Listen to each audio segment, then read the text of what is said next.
Hello, and welcome again to the Monster Sci-Fi Show.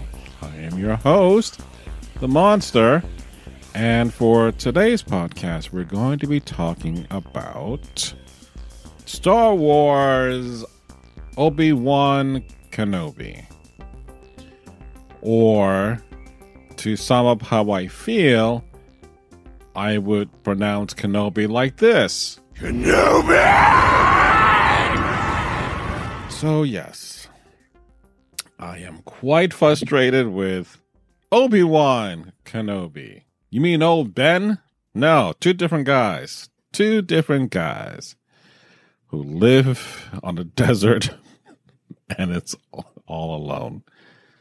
Regardless, we have 6 episodes in which, like Star Trek Strange New Worlds, I will go ahead and review each one as a separate podcast and release weekly.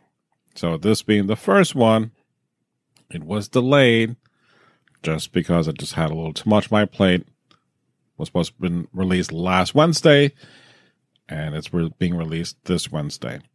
Although, thank God I kind of waited on recording this and releasing this. So yesterday or this morning, I came across something about a fan who did a fan edit of all 6 episodes into a 2.5-hour movie.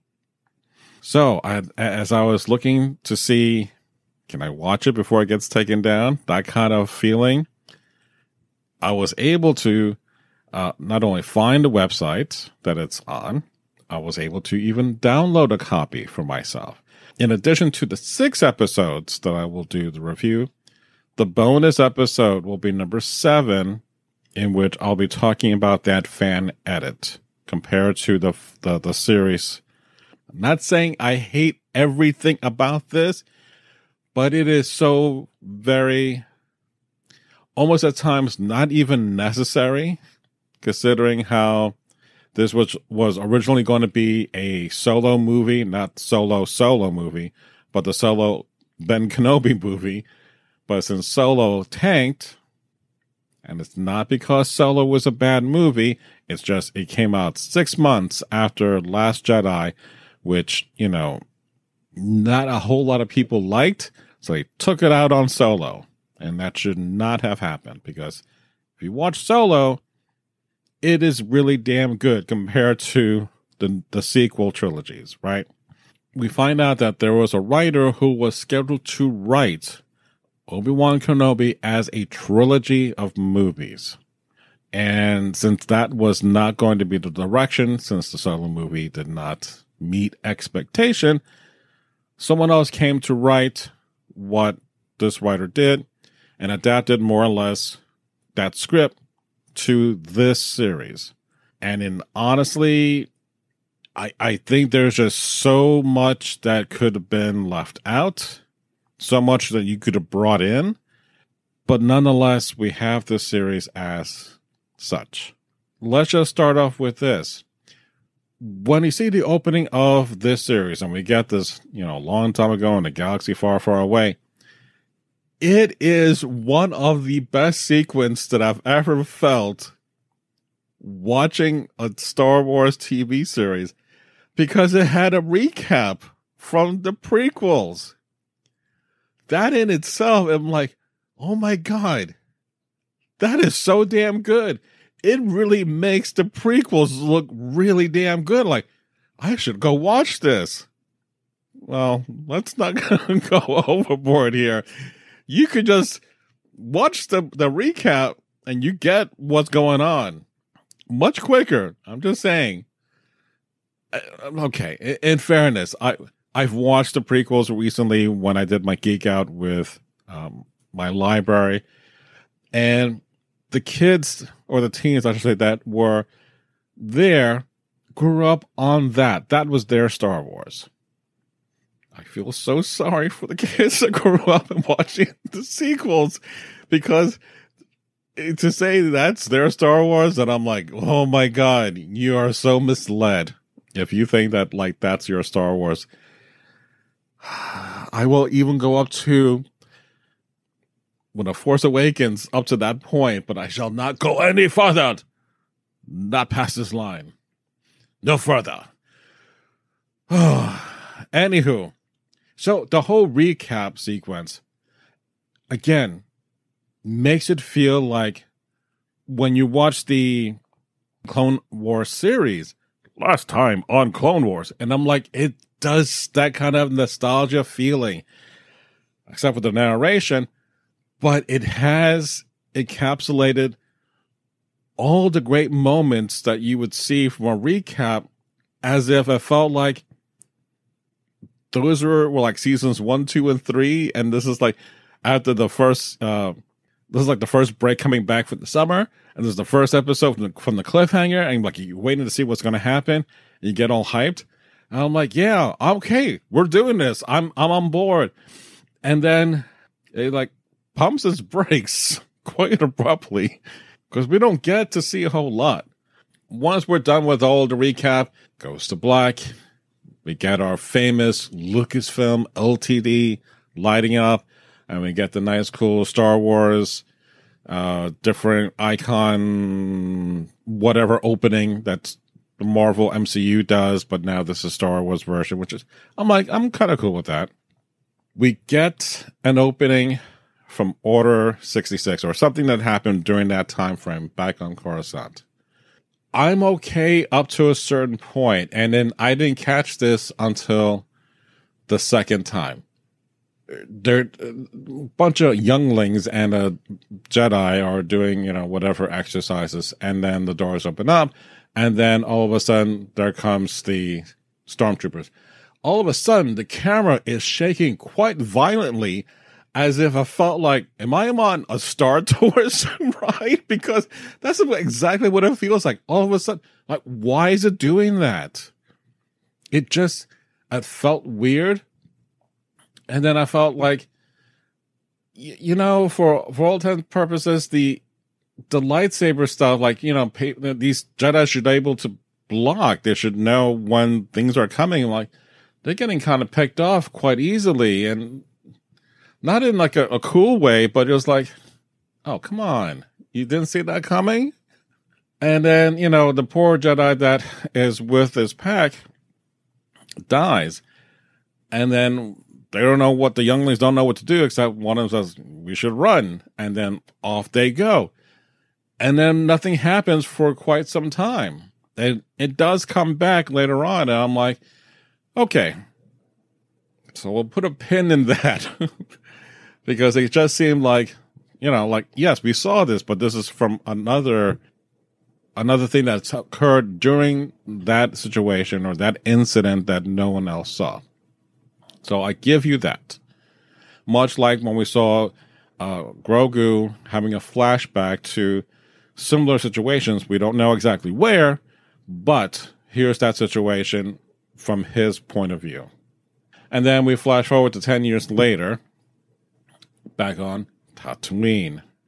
So we have, I guess, the Inquisitor ship, whatever the name of it, I still don't know. But so the Sith Squad, trying to make a big-ass impression, walking down the street, coming to an open bar, and they make mention that they're hunting a Jedi.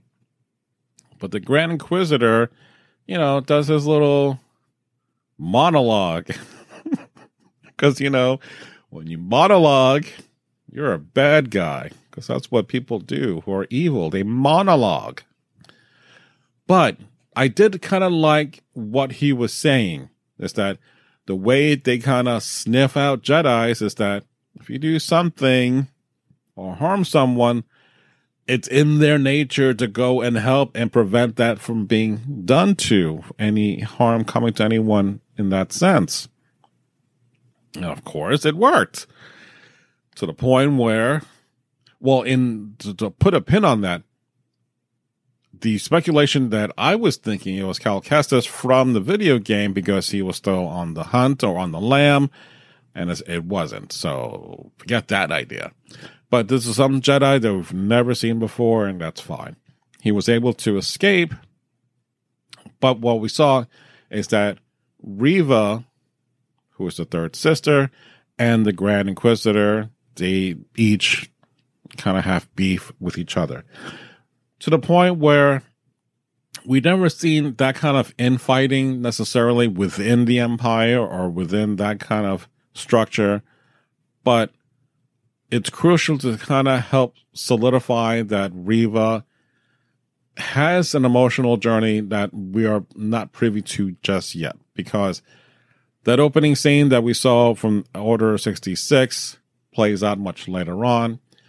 But the problem lies is that when we see Reva on a screen, a lot of fans took issue about her as a character or her as an actress on social media, and we've gone down this road before with The Force Awakens and The Last Jedi with Rose Tico. Again, some really bad apples that are claiming to be fans should not be attacking the actual people who play these characters. Attack the people who produce or have written bad crap that these poor actors have to act and produce. Because sometimes you get a great actor and you have crappy material. And that crappy material, as best as they can, try to spin it to make it look like it's gold, but sometimes it's still going to be crap. So it's not their fault. Now, having said that, I have not seen Moses, who's the actress, play in the Queen's Gambit. So I do want to see her performance in that and then compare to see how well she is as an actress. Now, if I do that and I see she sucks in the Queen's Gambit, which I'm sure she doesn't, then I'll know that, hey, she's not a great actress, despite, the script. I mean, in fairness, Ewan McGregor as Obi-Wan has some clunky lines, but he is still able to make it work. I don't think she has that kind of panache to kind of carry this character forward. But who knows? Maybe in the process, I will feel something different about there, since I know how that character and her backstory is going to end. Maybe things will play out again differently the second time around. So the next scene, we get to see Obi-Wan doing what Obi-Wan is doing, is keeping a low profile. He's some type of alien sushi chef. I don't know, but they're carving up meat from this dead carcass, and like the bell, the whistle ends for the shift, and people are leaving, and I'm like, but there's still food, there's still meat on those workstations, and I'm like, yo, finish up your shift properly. Like, how is this not like appropriate, especially if you're running a business? Or at least have like a second shift and to kind of continue, because if everyone's going home, what's going to happen to all that damn meat? Not that I care, but I was just like, it doesn't make sense to have this carcass that's going to be out in the sun, and then overnight you're going to have whatever beasts that are out there going to attack this thing, and then you're going to do it again the next day and like nothing happened. That's some BS, right? That's just some BS. In any case, the other thing is that Obi-Wan is sneaking little pieces of meat, every time he enters shit. I'm like, how is this not being checked, or no one realizes this? And I'm like, again, I know you want to keep a low profile, but don't steal from the company that you're trying to work for. I mean, it's not like it's a pen or a Post-it note. Jesus. No, I guess the whole reason is to get to this point where one of the workers was complaining, like, hey, this is like half or a quarter of what I was supposed to get. And the boss is like, what are you going to do? You're going to quit and get another job? So Kenobi doesn't interfere. He doesn't do his Jedi mind trick to say, you will pay this man's full wage and a bonus. He doesn't do that.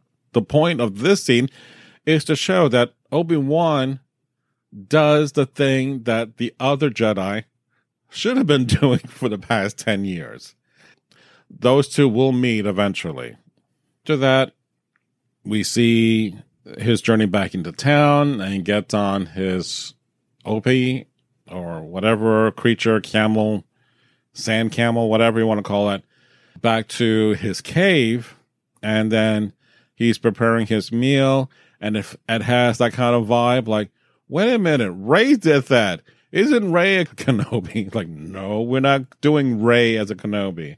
But it had that kind of weird kind of vibe because both of them cooked their meals and he sat outside eating, and I'm like, oh, it would have been nice if Rey was a Kenobi and not a Skywalker. Let's not go down this road. Oh my God, I hated that sequel.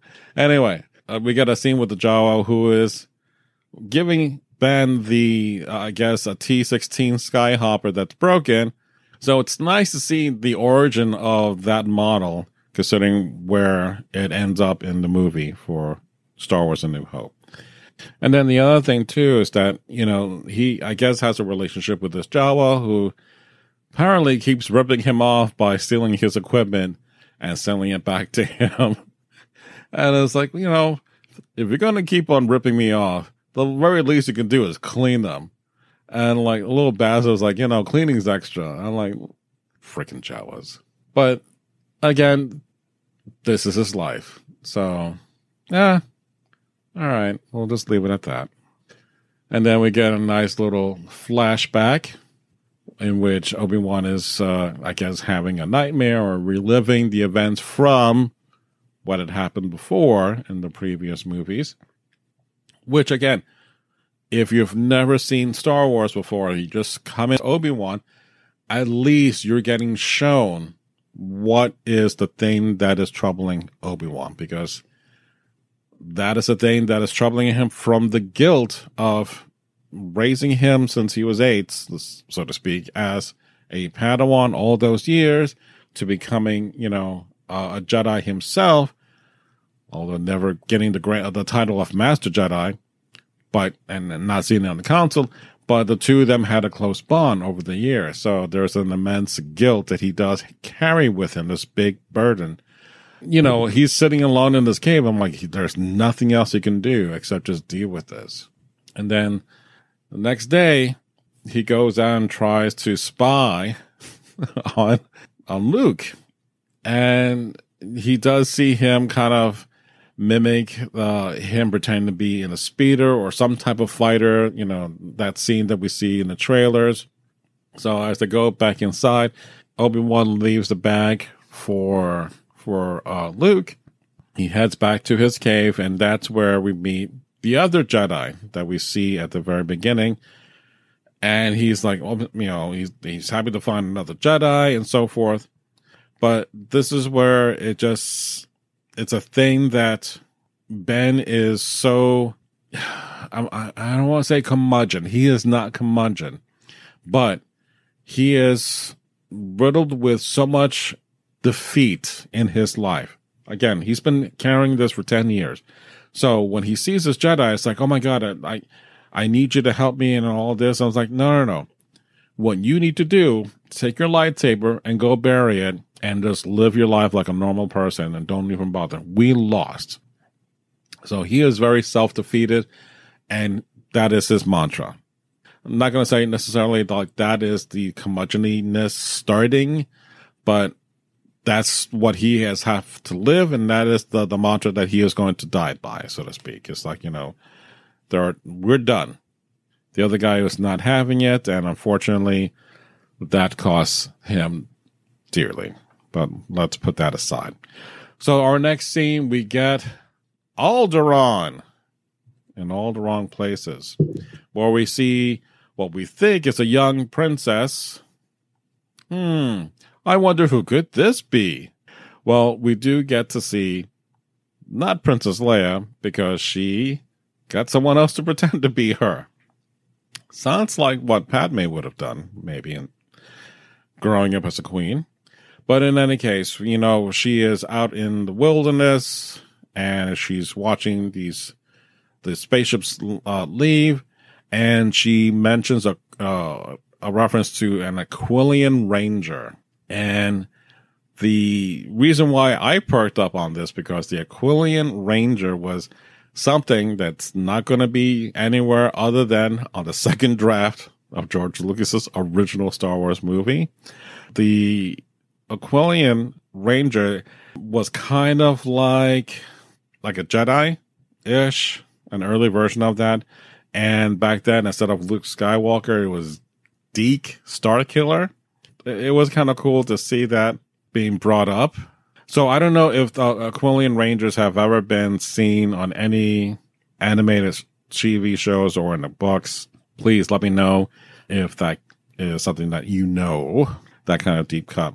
We see her running and doing other kid stuff. We see a flea in the forest, or at least the guy who is our next bad guy, who is actually Flea from Red Hot Chili Peppers. And I'm like, wait, isn't that Flea? Yeah, it is. Once again, cut away from there. It gets worse from there. We come back to Ben cutting his meat during his shift again, and he's stealing again a piece of meat for his EOP. And then when he gets back into town, Owen shows up, throws the bag down. It's like, he doesn't need toys. And it's like, but it's for him. I'm like, so like Owen's like, he's my family. He's not yours. So you just need to kind of slow your roll.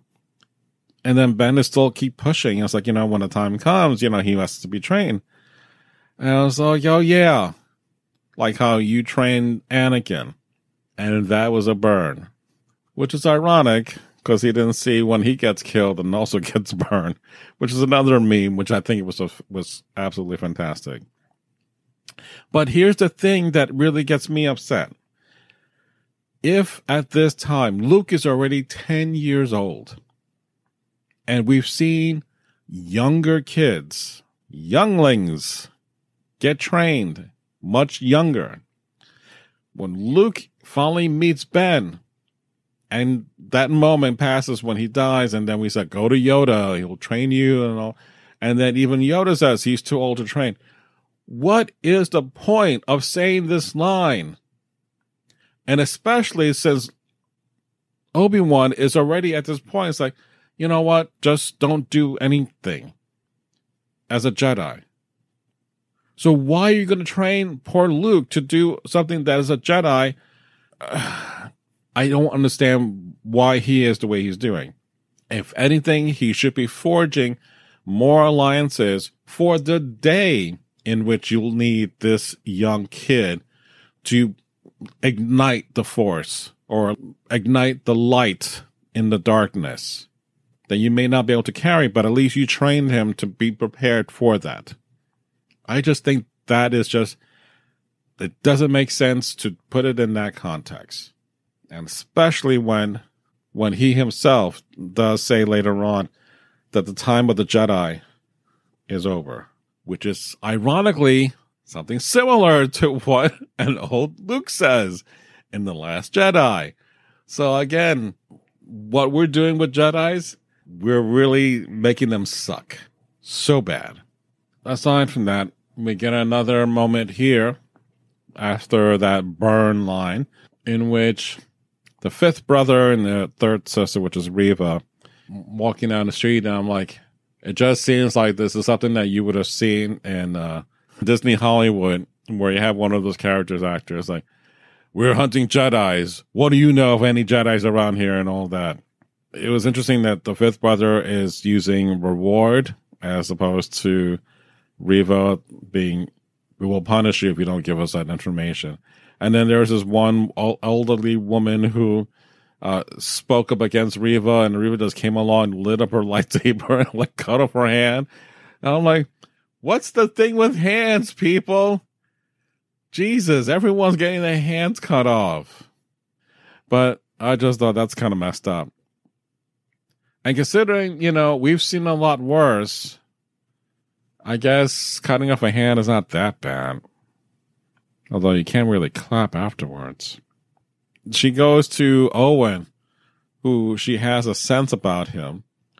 And here's another thing, is that, again, later on we find out that she is one of the Padawans, but if you're a Sith, not even a Sith Lord, you're kind of Sith-ish, Sith-like. She kind of gets a feeling about Owen. She knows about that he's a farmer and such, but Owen doesn't give him up at all. And the reason why I bring that up, because when Luke on Return of the Jedi was hiding from Vader, and Vader is taunting him, and it's like, oh, wait, you have a twin sister. And I'm like, he gave it up. How is it that Owen is able to give it up unless Reva is not that strong of a Sith Lord? Again, Sith-like or Sith-ish. Maybe her training is incomplete. I don't know. But I would have thought, hey, being a Star Wars fan, that doesn't make sense in that sense. From a certain point of view, it doesn't make sense. All right, so after that moment, the fifth brother and the third sister had issues, but it's more the brother saying, you really need to, take it down a notch, and telling her to kind of stand down. Well, back to Alderaan, and we see Bail Organa, who is standing on a platform with his family and Leia. And Leia has to see her cousin, who is less than thrilled to be there, but, she has to make nice. But what I liked about this is that we see Leia, young Leia, being the Leia that we know down the road, that she can read a room and not be afraid to address an issue that comes up. She's able to defend herself as well as attack others in a very kind of not a dignified manner, but she plays one-upmanship very well. Her cousin was kind of mocking her because she was thanking one of the droids that gave her a drink or whatever food item. So he was saying that, the droids are lower life forms. And then Leia was like, I guess I don't need manners to talk to you. So again, Leia can throw shade, some serious shade for a young kid. One of the other cool moments that I saw and missed, there's C-3PO. And the subtitles, once again, confirmed that it was C-3PO and not some random protocol droid. So I thought that was kind of cool. We then get to see Bail and Leia have a moment after the mom saying you have to apologize to your cousin for the way you spoke to him. So, it's a nice moment between a father and daughter. And even though she knows that she is not really an Organa, as the cousin brought up, I was like, no, you are a Organa in every way possible. And I thought that was a great moment to see that confidence be reinforced. And I think it's not because of her father, but I just think, again, it's been reinforced to know that how Leia is. He's still encouraging her. From that point on, Leia runs off back into the woods, runs right into Flea. His name is Vect. And then two other people surround her, and I'm like, this becomes the first of two or maybe three lamest action scenes in which adults run after her, run poorly. And I'm like, dude, it is horrible at times to be like, there's this little tree that Leia runs under, and this guy or whatever that green thing guy is running after her. He bumps right into it, as opposed to not looking down, saying that, hey, you can duck down and still continue. Maybe you could have caught her. Never would have dawned on that creature or whatever henchman. And I'm like, is this just filler? Or if it's not, this was the best take. And if that was the best take, I'm like, guys, you really need to do this again. In any case, we get I guess, a communication from Bail Organa to Kenobi. And then, he's breaking the code that you're not supposed to be in communications with each other. But, this is a desperate moment. And even though Obi-Wan says, you can get other people. It's like, yeah, but it's a little more of a sensitive situation. So he's like, it's been 10 years, man. Get someone else. I'm not the same guy you thought I was. And then he leaves it at that. And then the next day, back at the town that he leaves his EOB at, we see that the Jedi that he kind of shunned is hung. but kind of hung like nicely because they're not going to hang him by the neck, but he's like properly supported by the waist and then hung. And I'm like, they're very gentle. But if that's supposed to be conveying a message of like, this is what we do to Jedis, and he serves as a message to others, and I'm like, oh, I wouldn't mind. Like, if you have back problems, I wouldn't mind that, or just kind of like play Superman, and it looks kind of fun because you can actually swing back and forth on it. But I'm like, yeah, I know, I get the whole dead part, but that's besides the point. If the Jedis are far and in between, that's not a very threatening message. Remember for the Mandalorian where we saw like a row of stormtrooper helmets on pikes? That's a message. Doesn't have to be bloody. You just need to make that message effective. Giving someone really good upper body support while hanging does not convey a threatening message to any other Jedi. Again, no, it doesn't work that way. And then, as if like, dude, I hung up on you. I'm saying I don't want to do the jump. You're going to come all the way over here to do the damn job. So Bill shows up literally in Ben's cave. Like, did he know exactly where the cave was going to be? Because that's kind of like, you shouldn't know that information. In case of an emergency, you should not know that information. But apparently he does. I guess because of the guilt that he had with Anakin, that he thinks that maybe this will help absolve that feeling that he's been dealing with, but being by himself. All right. Ben goes out someplace in the desert where he hid the 2 lightsabers. And again, it seems like this is a thing that people are doing. They're hiding shit out in the desert because Rey did that also with the lightsabers. And again, how was she not a Kenobi and not know that what Ben did? It just seems like that was a very Kenobi thing. I don't know. Unless it's in the books that someone said, if you're hiding out and you don't want to, just hide it in the desert and put it on the ground. It just seemed weird that you make a thing that was in the sequel and connect that to two different characters and then they're not really even related. Whatever. So he finds the hilt for his old saber as well as his own. And then I think he goes back to the cave. We don't see because when he's back in town and he's deciding about going on the transport, he moves his robe so someone can see that that's a light sword or laser sword. Sorry.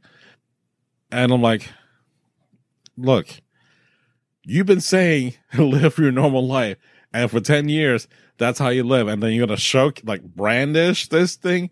And I know it's done for the audience that he is back, baby. No, you don't do that. You just underplay it and just have him go to the actual ship and just leave it at that. Did he carry his lightsaber with him? Leave that for episode 2. I'm just going to leave it at that because that's how the episode ends. And I'm going to have to do some major editing because there was a lot of pause in between. I mean, it's okay. It is not great. It starts off with a really great moment of seeing the episodes 1, 2, and 3 being done as a recap. And it feels very much like, oh my God, we're doing a show based on the movies. And I'm like, but when we get to the actual show, it doesn't feel anything like what we saw in the movies. I don't want to say like this is going to feel cheap, but at times it feels like it's cheap. Unlike, like, say, Book of Boba Fett or The Mandalorian, it feels good. It feels like Star Wars again. Seeing Ewan McGregor back as Kenobi. So, seeing Kenobi in this series, again, later on, we get those Kenobi moments that every fan loves, or at least for me, love even more. I just don't think this is a very strong episode, considering what I have just went over. So, all right.